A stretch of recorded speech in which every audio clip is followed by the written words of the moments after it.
Before we get into the video, I need you guys to do me a favour. Number 1, get this video to at least 200 likes.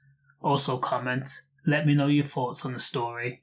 Unfortunately, it's a way of life that there are really some rotten people in the world. Scumbags. People that will team up and take everything you've worked for. So a 15-year-old schoolboy who is said to have learning difficulties was left confused and bewildered and scared and afraid after 6 men armed with a blade had walked into his home in Hartlepool and proceeded to steal the family bulldog worth £2,000. On March 24th of this year, 15-year-old Levi Smith was at home. 6 men walked into his home and the gang immediately went for the 6-month-old bulldog called Hugo. Now Levi shouted, "What do you think you're doing?" And that was when one of the men pulled out a blade. One of the men replied, "We're taking the dog."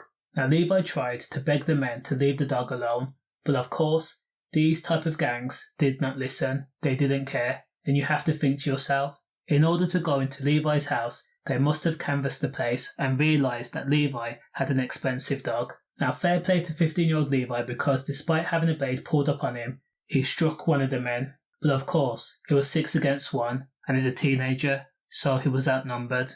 Now his mum Sarah, who worked as a retired army nurse and had served in Iraq, says that the dog, Hugo, was part of the family.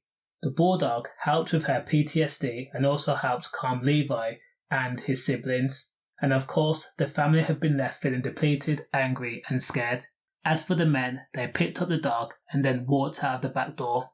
Fingers crossed they get the bulldog back. Again, this dog's worth £2,000. Stay safe.